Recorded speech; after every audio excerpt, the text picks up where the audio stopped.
Për disa kohësh, bashkë me një grup kolegësh listar, kemi qenë një proces të gjatë përgatitjesh, konsultimesh, bisedimesh, për të ngritur pikërisht një shoqatë kombëtare të prokurorëve, e cila vjen si një organizatë profesionale, jo vetëm kurse dhe pavarur që si mund të jetë në mënyrë zëri, përfaqësuesi i gjithë prokurorëve të Republikës së Shqipërisë. Shoqata e prokurorëve është ngritur në respektim të ligjit nr. 96/2016 për statusin gjyqtar të prokurorëve të Republikës së Shqipërisë, si dhe bazuar normalisht në gjithë dispozicionet fushës që rregullon organizatat e konkurse, por vjen si e para shoqata e llojit saj në zbatim të gjithë paketës së reformës së drejtësisë pas miratimit të zbatimit të plotë të saj.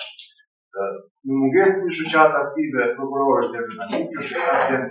realisht një nevojë për të pasur një strukturë të organizuar gjithëpërfshirëse për gjithë prokurorët, e cila do të shërbesë pikë referimi për të gjitha çështjet që lidhen me statusin e prokurorëve, por edhe për sfidat e sistemit të drejtësisë në tërësi. Ne gjithë jemi dakord që sistemi i drejtësisë vazhdimisht përplaset dhe përmbajtohet me sfida, problematika të cilat krahas zgjidhjes që do duhet të jetë në institucionet dhe organet kompetente sipas ligjit, kërkohet një qasje më proaktive dhe organizuar edhe nga vetë Kuka e Prokurorëve. Shoqata në thelb do të jetë një strukturë e cila do të jetë pika orientimit dhe referimit për një pjesë të prokurorëve që do duhet të japin kontributin e tyre, qoftë me ide, me vizione, me përvojën e tyre, por edhe me kontribut nëpërmjet nismave konkrete në funksion të mbushjes dhe qëllimeve kryesore që vetë shoqata ka. Së të jetë pikërisht mbrojtja e statusit, integritetit dhe pavarësisë funksionale të prokurorit, forcimi dhe promovimi i figurës së prokurorit dhe rolit të tij në shoqëri, kontributi aktiv patjetër në proceset ligjbërëse dhe vendimarrëse që prekin prokurorinë dhe sistemin e drejtësisë në tërësi,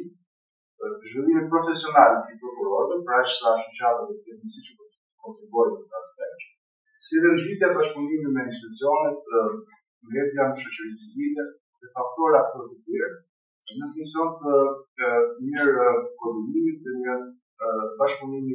institucional dhe konstruktiv me gjithë faktorët dhe aktorët që ndikojnë në mënyrën e sistemin e drejtësisë. Por mbi gjitha, një nga format kryesore të organizimit të vetëdijshmërisë së shoqatës do të jetë edhe mbajtja e qëndrimeve institucionale, por dhe qëndrimet publike, raport me çështje të caktuara, në cilat pa mënyrë tjetër të roja për të larguar qoftë në mbrojtje të gjithë këtyre sa më përmana më lartë se përket statusit, rolit dhe funksionit të prokurorit, por edhe për raste konkrete individuale të prokurorit, të cilët fatkeqësisht që janë përballë sulmeve të natyrës ndërkombëtare për shkak të